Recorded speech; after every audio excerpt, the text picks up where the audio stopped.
Hello, my name is Valtteri Salomaki. I'm the CEO of Edge Sound Research, and welcome to our CES 2023 experience. This year for CES, we took on the challenge here at Edge Sound Research to show every single way that we can currently use our patent pending ResonX technology and all the different ways you can deploy it. So what we're going to be showcasing is going to be ResonX flooring. It's going to be flooring that's going to be attached with ResonX units, ResonX attached to furniture, embedded inside of furniture, as well as ResonX placed inside of our custom-made cushions. This is going to allow the audience that comes to our CES booth to experience how this ResonX technology can turn any environment into a full-range sound system that you can enjoy both audible and physical audio.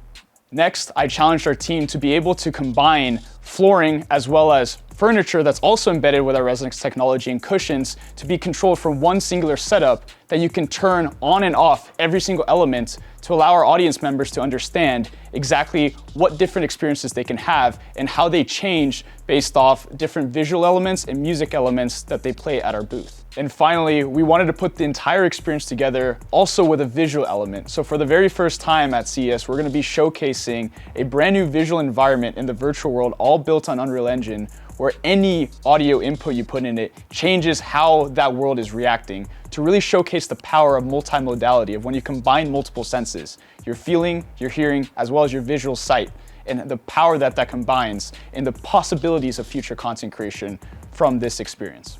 Our ultimate goal at CES 2023 is to showcase the power of the ResonX and how it's going to be changing experiences not only in the real world with sports stadiums, venues, recording studios, as well as installations, but how that transitions into the virtual world and how we can make the real world and the virtual world indistinguishable from each other and really provide the power of new content available in the near future. We spent a lot of time and effort trying to make sure that it is as impervious as possible, the greatest performance possible, and literally turning over every single freaking stone to make sure that every part of this system delivers as much information to your body as possible.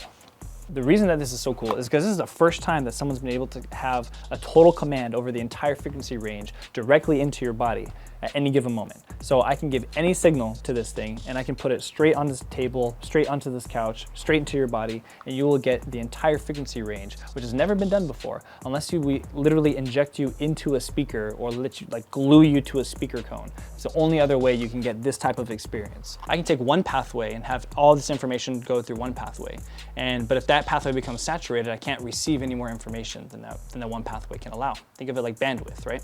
If I have another pathway that I combined and say, take all this overflow of information, put on a second pathway, then all of a sudden I have two pathways and two bandwidths of information that can then enter my body. The multiplicative effect of this information means that I'm getting so much more information than if I were to receive one type of information one way and then one type of information another way. By having them come to me in parallel means I can combine and double check and guess and check and compare between the two experiences and thus have a higher amount of information, understanding of the situation. Now, when you add any other sense on top of that, you are now exponentially increasing that amount of information that's entering your body at any given moment. And one of the best ways that we can receive information of real life is through our eyes. We are a very visual primate, essentially, and the visual cortex is one of our largest cortex and is one of the best ways that we interact with the world. By incorporating sound into the visual context, we now have an acoustic, tactile through the body, as well as a visual component to understanding a sound event that's happening in front of us. So whether or not that's watching the visual of a car crash or the visual of some sort of action happening in front of you, or recreating or positioning and making a symbol of what's happening in the acoustic environment, but in a visual sense of it, all of a sudden now we have three types of pieces of information that are entering three out of your five senses of your body. You now have more senses telling you about something that's happening than you do telling you it's not happening. And this opens the world into kind of a matrixy style thing where we're now able to suggest to you that some event is happening in your life that is not actually happening.